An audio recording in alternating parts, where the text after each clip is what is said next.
அம்மையே அப்பா ஒப்பிலாமணியே அன்பினில் விளைந்த ஆரமுதே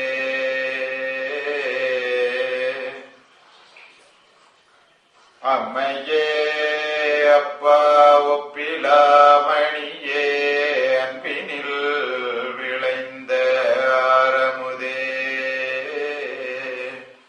பொய்மையே பெருக்கி பொழுதினை சுருக்கும் புழுத்தலை புலையன் எனக்கும் பொய்மையே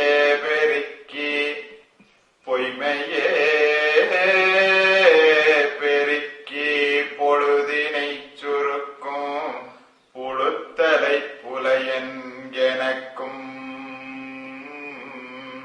செம்மையே ஆய சிவபதம் அளித்த செல்வமே சிவபெருமானே பொய்மையே பெருக்கி பொழுதினை சுருக்கும் புழுத்தலை புலையன் எனக்கும் செம்மையே ஆய சிவபதம் அளித்த செல்வமே சிவபெருமானே இம்மையே உம்மை சிக்கெனப் பிடித்தேன் எங்கெழுந்தருளுவது இனியே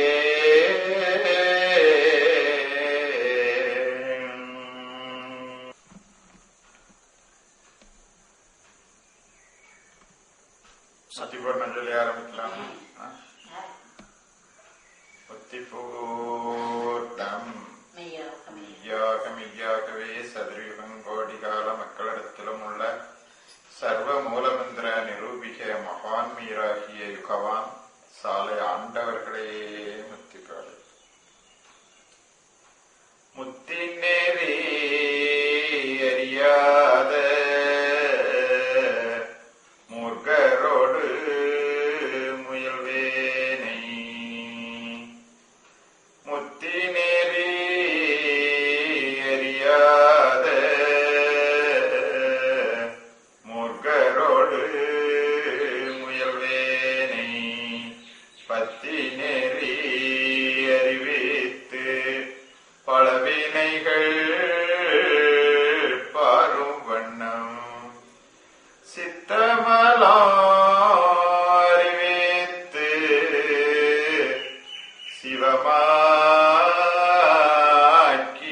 சிவமாக்கியனையாண்ட அத்தனென கருளியவர் யார் பெறுவார் அச்சோவே நெறியல்ல நெறியதனை நெறியாக நினைவேனை சிறுநெறிகள் சேராமே திருவருளே சேரும் வண்ணம் குறியொன்றோ இல்லாத கூத்தன் தன் கூத்தை எனக்கு அறியும் வண்ணம் அருளியவர் யார் பெறுவார் அச்சோவே என்று நமக்கு வாசகங்கள் வந்து வாய்த்திருக்கிறது. அதில முத்திநெறி அறிய வேண்டும். அந்த முத்திநெறி அறியவில்லை என்றால் அது மூர்க்கராகத்தான் இருக்க வேண்டும். முத்தி நெறி அறியவில்லை என்றால் மூர்க்கராகத்தான் இருக்க வேண்டும். அப்ப அந்த முத்தி நெறி என்ன? அப்ப முத்தி என்றால் என்ன? நெறி என்றால் என்ன? நெறியல்ல நெறியதனை நெறியாக நினைவேனை சிறுநெறிகள் சேராமே திருவருளே சேரும் வண்ணம்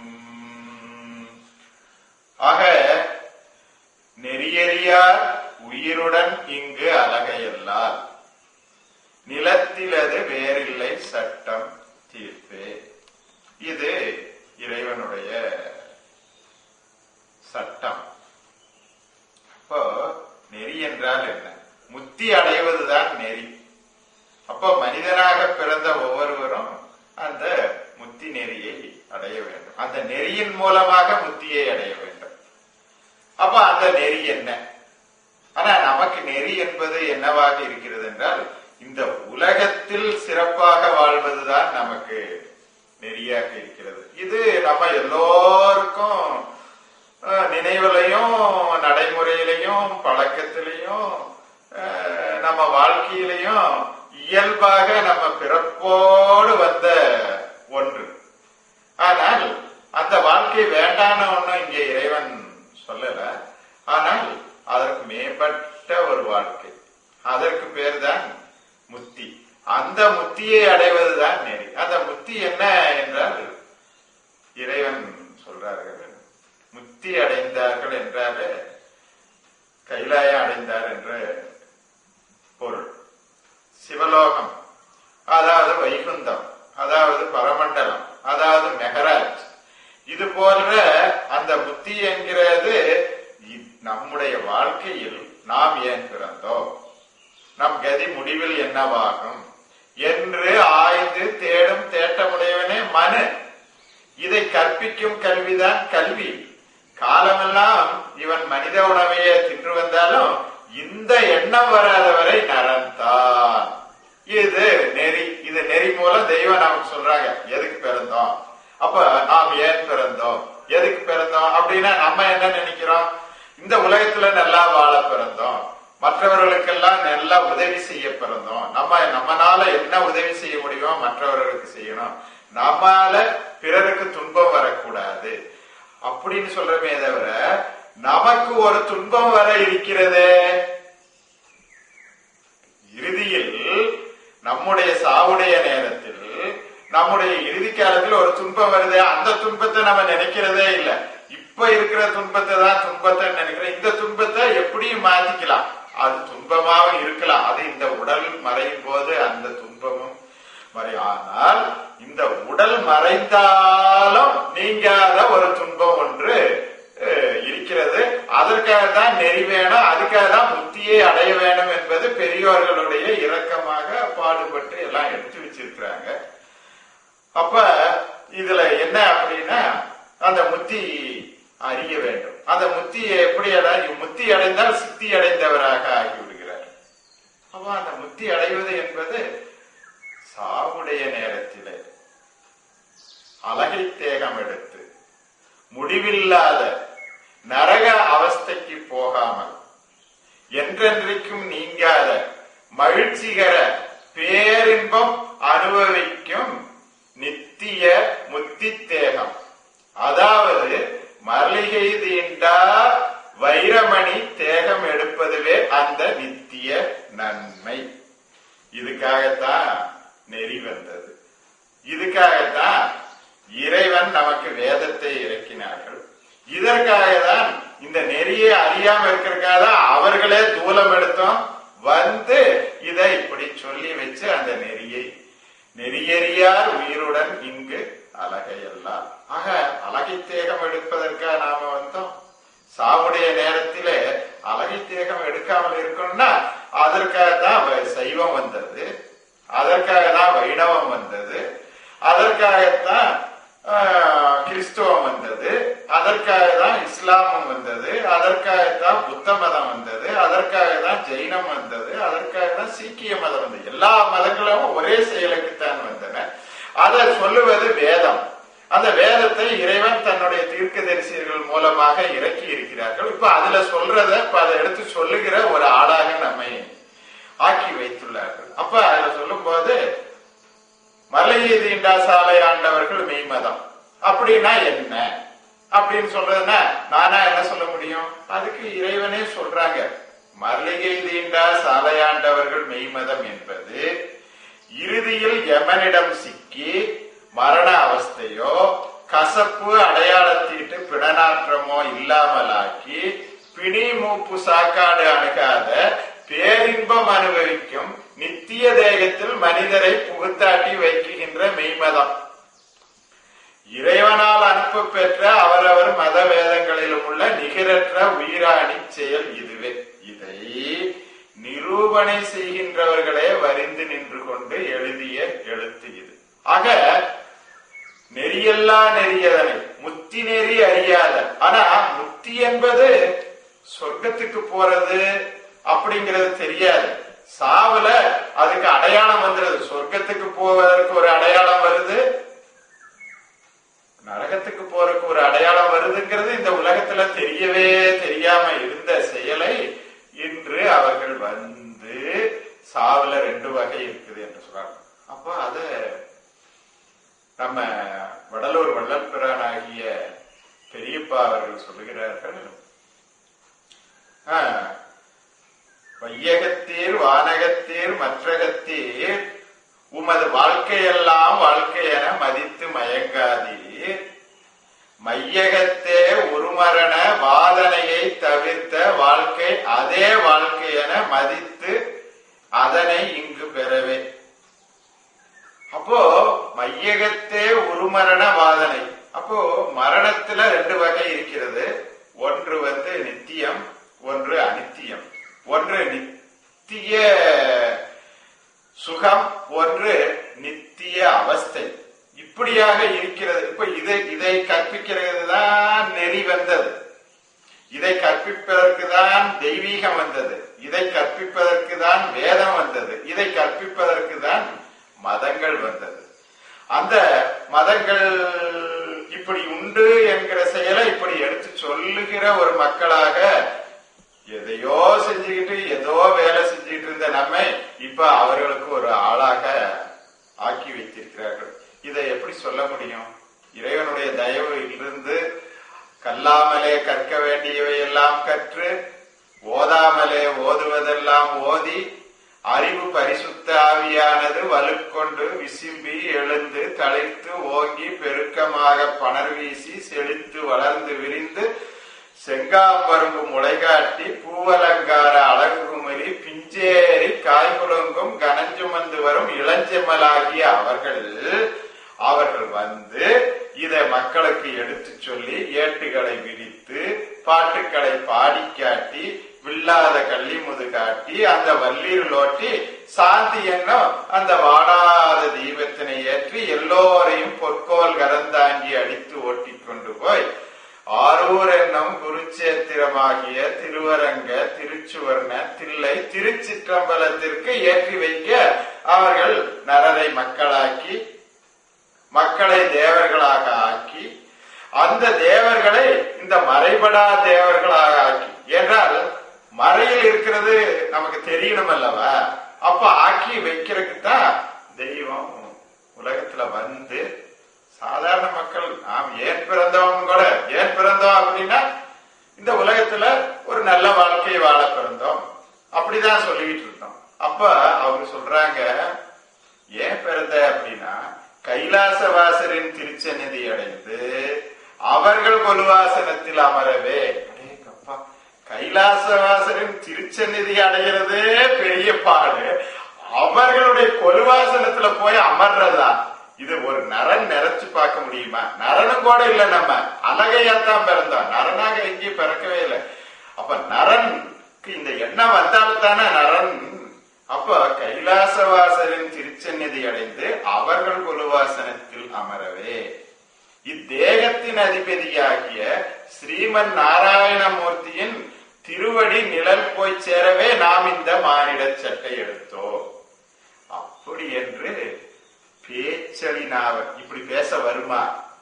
இல்ல இதுதான் தெரியுமா? அப்போ ஆழ்வார்கள் சொல்கிறார்கள், பேசினார் பிறவி நீத்தார் பேருளான் பெருமை பேசி. இப்போ எதை பேசினால் பிறவி நீக்கலாம்? பேருளான் இறைவனுடைய பெருமையை பேசினால் பிறவியை நீக்கலாம். அப்போ பேசினார் பிறவி நீத்தார் பேருளான் பெருமை பேசி நான் ஏசினேன், ஏசினார் உய்ந்து போனார் என்பதை உலகின் வண்ணம் நான் பேசினேன். நான் இதுக்கு முன்ன இறைவனை வயிற்று வலிக்கு வேணும், முதுகு வலிக்கு வேணும், இந்த உலக வாழ்க்கைக்கு வேணும் அப்படித்தான் நினைச்சேன். ஏசின அதாவது அவர்கள் எதற்கு வந்தார்கள்? அந்த முத்திக்கு, அந்த சுவர்க்கத்துக்கு, அந்த கைலாயத்துக்கு, அந்த வைகுந்தத்துக்கு அழைத்து செல்ல வந்தவர்களை நமக்கு வேண்டியதெல்லாம் அவங்க முன்னாலேயே படைச்சிட்டாங்க. எல்லாம் அவர்கள் செயலால தான் நடக்குது. இன்னும் ஒரு பருக்க சோறு சாப்பிடுறோம்னா அது தெய்வத்தினுடைய தயவாலதான். நம்மால ஒண்ணு செய்ய முடியுமா? அப்போ ஒரு ஜலத்தை நாம உருவாக்க முடியுமா? ஒரு ஒரு ஒரு சொட்டு தண்ணி இல்லைன்னா நம்ம பாடு என்ன ஆகும்? சரி, இந்த காற்றை இப்படி இனாமாக படைத்து சுவாசத்துக்கு வச்சிருக்கிறார்களே, அது அவங்க தயவு தானே. நம்ம நினைக்கிற மாதிரினா அத நினைக்கிறது இல்லையே. அது போல 5 பூதங்களை நமக்கு உதவியாக, நமக்கு இந்த உடலை வளர்த்த, உள்ளத்தை வளர்த்த, நினைவை வளர்த்த, இத்தனையும் வளர்த்துவதற்காக அவங்க படைச்சிருந்தாலும் அதை பத்தி நாம நினைக்கிறோமா? நினைப்பே இல்லை. அப்ப அந்த மறந்து போயிருக்கிற நம்ம முத்தி நேரி அறியாத மூர்க்கர்கள். இந்த 5 வேடரில் அயர்ந்தனி. இந்த 5 புலனும் காத்த பருகுது, ஜலத்தை பருகுது, அக்னிய அனுபவிக்குது, குளிர சுகிக்குது, உணர்ச்சிய பொதிஞ்சுக்குது. இத்தனை பண்ணாலும் அது இறைவன் மேல கனவா போறது இல்ல. இதெல்லாம் தன்னால இயல்பாக வந்ததாக நம்ம எண்ணத்துல வந்திருக்குது. ஆனால் இதை இன்று இப்படி எடுத்து நமக்கு உணர்வுல உருவாக்கி அதை சொல்ல வைக்கிறாங்க. திருக்கைலாசவாசரின் திருச்சென்னதி அடைந்து அவர்கள் கொலுவாசனத்தில் அமரவே இத்தேகத்தின் அதிபதியாகிய ஸ்ரீமன் நாராயணமூர்த்தியின் திருவடி நிழல் போய் சேரவே நாம் இந்த மானிட சட்டை எடுத்தோம். அப்போ இது எப்பேற்பட்ட செயல்? அப்போ மனிதனாக பிறந்த ஒவ்வொருவரின் கடமை என்ன என்றால் திருச்சென்னதி திருக்கைலாயம் போகணும், அந்த வைகுந்தம் போகணும், அந்த பரமண்டலம் போகணும், அந்த மெகராஜ் போகணும். அப்பதான் அவஸ்தை இல்லாத அந்த நெறியானது நமக்கு வழங்கும். இப்ப இது தெரியாம நம்ம போனோம்னா என்ன ஆகும்?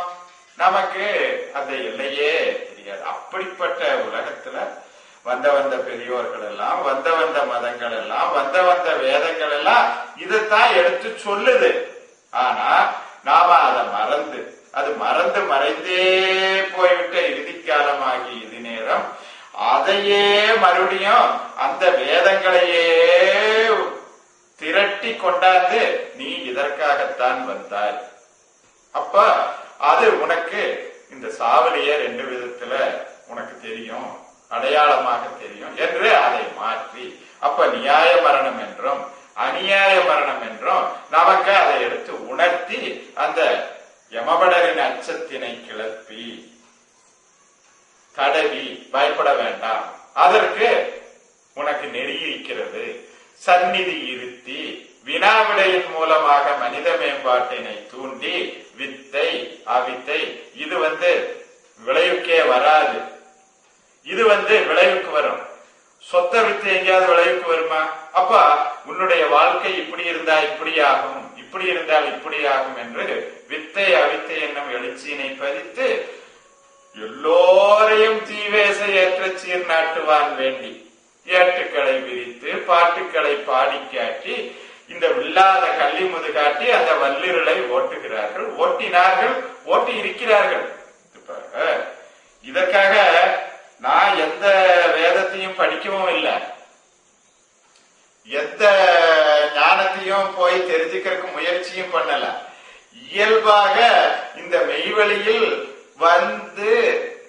ஒரு அனந்தருக்கு பையனாக பிறந்து இதுல கொஞ்சோண்டு லேசா காது கொடுத்துற ஒரு லட்சணம் தான் இது. இப்ப நான் இவ்வளவு பேசுறேனே, இதுக்கு எத்தனை நாளா எத்தனை வேத பாடசாலைக்கு போயிருக்கணும்?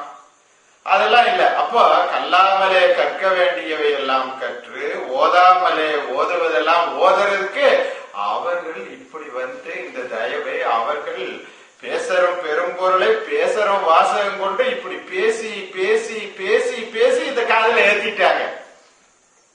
இதை எப்படி ஏத்துறார்கள் என்றால் இதை பேசி பேசி பேசி பேசி காதுல ஏத்திட்டாங்க. இப்ப ஏத்துனது அது என்ன ஆகுது அப்படின்னா அது இப்ப பேச வருது, இப்ப நினைவுல அது உட்காருது. அப்ப நம்ம நினைவு எப்படி இருக்கிறது என்றால் நினைவு எப்பவும் தீங்காகத்தான் இருக்கிறது. மறதியற்றதற்கு பெயர் நினைவுன்னு இறைவன் வேதத்துல சொல்றாங்க. மறதியற்றதற்கு பெயர் நினைவு, அதுவே பரிசுத்த நிலைக்கு பெயர். அதில் தீங்காகிய சைத்தான் கலந்தால் மனம், அந்த மனத்திற்குள்ள ஒரு ஒளி. எப்படி என்றால் ஒரு தெய்வ ஆசானம். அது என்ன அப்படின்னா நாற்றமுள்ள ஒரு சிப்பிக்குள்ளே ஒரு முத்து தோன்ற செய்வது போலாம். இப்ப ஒரு நாற்றமுள்ள ஒரு சதை பிண்டம் நான். ஆனா இந்த சதை பிண்டத்தை இன்னைக்கு எப்படி நினைவை ஏற்படுத்தி இத பேச வச்சிருக்காங்க. இது வல்லபமான கலைகள் திரண்டு வருமொரு பெருங்கிரணம். அந்த வல்லபமான கலைகள் திரண்டு வருமொரு பெருங்கிரணம். அது நில்லன நின்று பல்லாயிரம் ஆண்டெனும் செல்லுமே வில்லோசை. அந்த ஓசை வலுத்தது, அதுதான் வலுத்தது. அந்த ஓசை வலுத்தது நேச மிகுத்தது ஓர்மை பழுத்ததும். வீசிய மேனிலை மேவியுலாவ விதமினதினதென்றும். அந்த வாசி வசத்தால் கலைகள் விரித்தே வகையினதினதென்றே. அந்த மாசரு மாமுனி இந்த மகவுகள் குறைத்தது தேசிகரிடம் இது பார். இப்படி இதை எடுத்து அந்த வலுத்தது என்ன வலுத்துனா யமனை மிகித்து ஏறுகின்ற ஓசை. அந்த ஓசையை கேட்டோன்னே அந்த வில்லோசை, அந்த அன்னைக்கு அர்ஜுனனுக்கு தந்த வில்லோசை தான் இன்றைக்கு தெய்வம் இப்படி இந்த நமக்காக ஒரு தேகத்தை எடுத்து வந்து அதுல அவர்கள் படாத பாடெல்லாம் பட்டு ஆறறிவு உடல் எடுத்து ஐயறிவு நுகர்ச்சியிலேயே கிடக்கிறான். நான் எல்லாம் அந்த உடல்ல ஆறறிவுன்னு தெரியாது, ஐயறிவும் தெரியாத நுகர்ச்சி கிடந்த அம்மை உலக பலபலவாம் ஜாதி மக்களை பலதிர பலவர்ண எல்லாவித பயிர்களின் மூலமாக அணைத்து சர்வ மதங்களின் வேதாகம கலை காவிய செயல் சீர்பேடைகளின் உள்ளே இருந்து நாடோறும் நேரங்களுக்கு நேரம் குபீர் குபீரென தனித்தனியேயும் கும்பல் கும்பலாயும் வீறி கிளம்பி எழுந்து ஒவ்வொருவரிடத்திலிருந்து வரும் ஓசையுடனே வந்து விழுகும் தர்க்க கலாமலி கேள்வி பெருக்குகள் அனைத்துக்கும் சோராது நின்று தனிக்கு தனியாகவும் குவியலுக்கு குவியலாகவும் கேள்விகளெல்லாம் பிரமித்து அஞ்சி கலங்கி மெல்ல நடுகும்படி எல்லா சந்தேக வினாக்களும் மாசர கோளறிவாள் விடையானது இந்த வாக்குகளுக்கெல்லாம் வலுவாக்கருவி. இப்ப வாக்கு நம்ம கிட்ட வாக்கு இருந்தது தானே, இந்த வாக்கு இது இணைய வருமா? இந்த வாக்குக்கு என்ன கொடுத்தாங்க? வலு கொடுத்தாங்க. இந்த வலுவை கேட்ட உடனே எவனுக்கு இங்க வேலை? வாக்குகளுக்கெல்லாம் வலுவாக்கருவி மகிழ்வு காட்டி அதிஜய சம்மதத்தை ஏற்றி அனைத்து கூட்டி தகுவனப்படி நின்று இவ்வளவு செஞ்சிருக்காங்க தெய்வம். இது நாமளா சொன்னா நல்லா இருக்குமா? அதை எப்படி எடுத்து சொல்லுவதற்கு பேசினார் பிறவி நீத்தார். எப்படி பேச முடியும்? அப்ப ஒட்டி இழுத்து தகுவனப்படி நின்று பேரின்ப சமத்துவ மாசற்ற மறுபிறப்பு வாழ்வில் நீந்தும்படி இன்று ஆக்கி வைத்திரான் என்ற இப்பெரிய காரியம். அப்ப எவ்வளவு வருது பாருங்க. ஒட்டி இழுத்து லேசா இத லேசா சொல்றான். ஆனா அவங்க என்ன பாடுபட்டிருப்பாங்க. அப்ப மாசற்ற மறுபிறப்பு வாழ்வில் நீந்தும்படி இன்று ஆக்கி வைத்திரான் என்ற இப்பெரிய காரிய பிரம்ம வித்தை என்னும் அருங்காரண செயலாகி இதற்காகவே அன்று எழுந்து அருளி வருகின்றவர்களாகிய எங்கள் கதிபாத்திர நிதியரை. என்ன பாத்திர நிதியரு? அப்ப என்ன பாத்திரம்? அவங்க நிதி கொண்டு வந்தாங்க. என்ன கதி? எவங்கிட்ட இருந்து நாம தப்பிக்கிற கதி.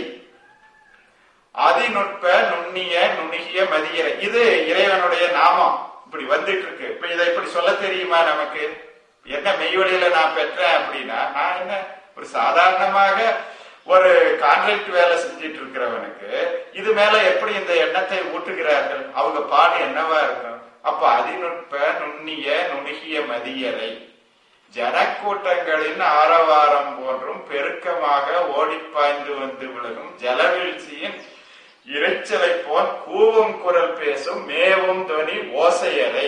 இதெல்லாம் அவர்களுடைய செயல் அடையாளம். தீயெறிவோன் ஜாடை அலங்கார விழியரை கற்பாறை மலையின் மீது பனியுகுத்து உறைந்தனவோன் மெல்லிய பச்சினை போன்ற நிறத்தினையுடைய தலையின் முடி விளங்கும் சிகையரை மெல்லிய மினுகிய திருமேனியரை உடுக்கை சங்கு முத்ராலங்க தடங்கை அலங்காரரை இன்னும் இவைபோல் அனந்தானந்தம் செய்கை அடையாளங்களும் அதிநுட்பமாக பெருகி வரா நின்ற எங்கள் தலை அலங்கார குல மாதவ நல நாதன ஜல ஆசனர். எப்படியா இறைவனுடைய நாமம் நம்ம 19 தானே சொல்லுவான். அப்ப எங்கள் தலை அலங்கார, அப்ப அந்த தலை அலங்காரம் எனக்கு வேணுமில்லவா? குலமாதவ, அப்ப நீ குலத்துல மாதவனாக ஆகலாம். தலை அலங்கார குலமாதவ நலநாதன ஜலாசனரை குறிவைத்து காட்டி காட்டி அந்த முன்பழமை பாட்டு வேத கிரந்தங்கள் விரிந்து விளங்க வந்து நின்று இலங்குவதானது. இப்படி எதையோ ஞானம் என்று பேசிக்கொண்டிருந்த என்னை இன்று நெறியல்ல நெறியதனை நெறியாக நினைவேனை. ஆக இறைவனுடைய திருவடி சேருவது, கைலாயம் சேருவது, அந்த வைகுந்தம் சேருவது, அந்த பரமண்டலம் சேருவது, அந்த மெகராஜ் என்னும் அந்த தெய்வ நிலைக்கு சேருவதுதான் நெறி. இந்த நெறி இப்படின்னே தெரியாது, இருந்தத இப்படி காட்டி சிறுநெறிகள் சேராமே திருவருளே சேரும் வண்ணம் குறியொன்றும் இல்லாத கூத்தன் தன் கூத்தை எனக்கு அறியும் வண்ணம் அருளியவார் யார் பெறுவார் சோவே. ஆக மனு பிறந்தது ஒரே ஒரு வேலைக்குத்தான் அப்படின்னு தெய்வம் சொல்றாங்க. ஒரு குறி, எதுக்கு நீ பிறந்த? அந்த நித்திய உடலை, வாசனை உடலை பெறுவதற்கே இவன் பிறந்தான். அதற்கு என்ன வேணும்? ஒரு தெய்வத்தினுடைய கருணை வேணும், ஒரு தெய்வத்தினுடைய தயவு வேணும், தெய்வத்தினுடைய இரக்கம் வேணும், தெய்வத்தினுடைய காருண்யம் வேணும். அந்த காருண்யமா வந்து இந்த வேதத்துல இறக்கி இவ்வளவும் எடுத்து அவர்கள் திருவாய் மலர்ந்து மலர்ந்து அருளியுள்ளதால இதை நான் இப்ப தெரிஞ்சுக்கிட்டேன். தெரிஞ்சது மட்டும் இல்ல, அதை எடுத்து சொல்லவும் வந்திருக்கேன். இப்ப தெரிஞ்சா மட்டும் போதுமா? அதை எடுத்து அதையே வழக்கப்படி, அப்ப அந்த குறியை இன்று படைத்து தெய்வம் நமக்கு இதுல சொல்றாங்க பஞ்சனை எழுச்சியில அந்த நெறி என்ன என்றால் அந்த திருவருளே அப்படிங்கும் போது திருவருள் நெறிப்படி தினமும் வந்தேற்றிடும் தேசிகேந்திர திரு பொன்னரங்க சந்நிதி ஒரு தீரு தரிசனை இருவினை போக்கிடும் உள்ள கவலை பயம் இல்லாமலே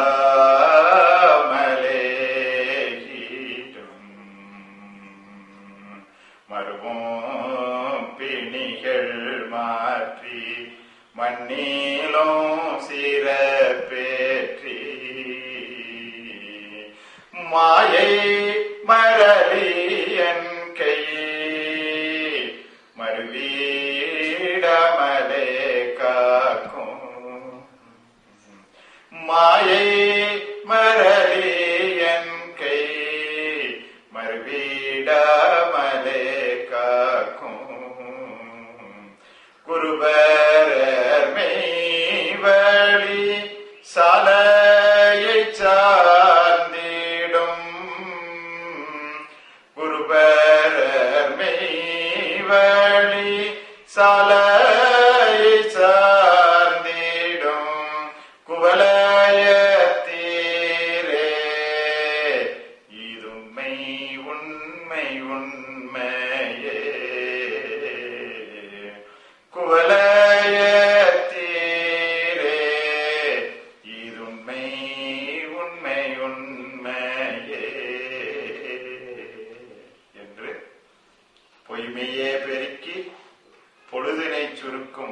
புழுத்தலை புலையனான எனக்கு இன்று உண்மை இதுவென்று அறிவித்து இந்த உண்மையை எடுத்து என்னை பேச வைத்த பெருமான்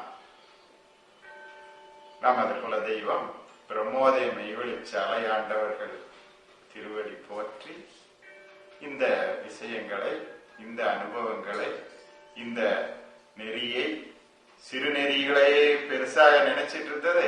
இது இந்த ஒன்றுதான் நெறி. அந்த மரளியை கையாகி அந்த மரளிகை தீண்டா, அந்த யமன்பதி தீண்டா, அந்த அவஸ்தையை தீண்டாத வாழ்க்கைதான் வாழ்க்கை. அந்த வாழ்க்கைக்குத்தான் நாம் இந்த மானிட சட்டை எடுத்து வந்தோம். அதுதான் முத்தி நெறி என்று அறிவித்து அதை அடையவும் வைத்து அதற்கான செயல்களை இன்று அவர்களுடைய தயவாலே இந்த மண்ணுலகத்திலே பிரம்மாண்டமாக நடத்தி கொண்டு வருகிறார்கள். எல்லோரும் இதை அறிந்து இதை அடைந்து அனுபவிக்கலாம் என்பதை அவர்கள் எடுத்து எல்லோருக்கும் சொல்ல சொல்லி இருக்கிறார்கள். அப்படி சொல்லக்கூடிய ஒரு பிள்ளைகளாக நாங்கள் இங்கே அவர்களுடைய கைவசமாகி இருக்கிறோம். ஆக இந்த முத்தி நெறியை இன்று இன்னதுக்கு இன்னது இன்னதென, இன்னதுக்கு இன்னதென ஓர் வகை, மூவகை, ஐவகை, எண்வகை பொறுப்பும் உள்ளத்துள் உரிமையுற மெய்ப்பொருள் மெய்ப்பயன் மெய்யாக மெய்யாகவே இன்று இந்த வேதத்தின் வடிவாக எடுத்து காட்டி இதை சொல்ல வைத்து பேசினார் பிறவி நீத்தார் பேருளான் பெருமை பேசி ஏசினார் உய்ந்து போனார் என்பதை உலகின் வண்ணம் நான் பேசினேன், ஏச மாட்டேன். வேதையேன் பிறவி நீத்தற்கு ஆசையோ பெரிது கொள்க அலைகடல் வண்ணர்பாலே என்ற நமது பெரியோர்களின் அறிவுரைப்படி இன்று அந்த செயலை இந்த கலிகாலத்தில் இந்த காமலி தேக இன்பங்களை நுகர்ந்து கொண்டிருக்கிற எங்களுக்கு தயவாக அருளியுள்ளார்கள் என்று கூறி என்னுடைய முத்தி பேருரையானது மீண்டும் மீண்டும் மீண்டும் மீண்டும் தொடரும் என்று உரைத்து கலக்கமரப் பொது நடம் நான் கண்டு கொண்ட தருணம் கடைச்சிறியேன் உளம்பூத்து காய்த்ததொரு காய்தான் விளக்க முறப்படுத்திடுமோ வெம்பி உதிர்ந்திடுமோ வெம்பாது பழுக்கினோ என்கரத்தில் அகப்படுமோ கொடக்கருது மலமாயை குரங்கு கவர்ந்திடுமோ குரங்கு கவராது என் குறிப்பில் அகப்படினும் துளக்க மர உண்ணுவனோ தொண்டை விக்கிக் கொள்ளுமோ என்று இருந்த அந்த கவலையை மாற்றி இன்று அந்த தொண்டை விக்கிக் கொள்ளாமல் அந்த நித்திய அந்த ஜீவ பிரயாணத்தை இன்று அருளிக்கொண்டு நமது தெய்வம் இறைவன் இந்த பூமியில் உதயம் செய்து உள்ளார்கள் என்பதை இந்த உலகுக்கு அறிவித்து எல்லோருக்கும் நமஸ்காரம் நமஸ்காரம் நமஸ்காரம்.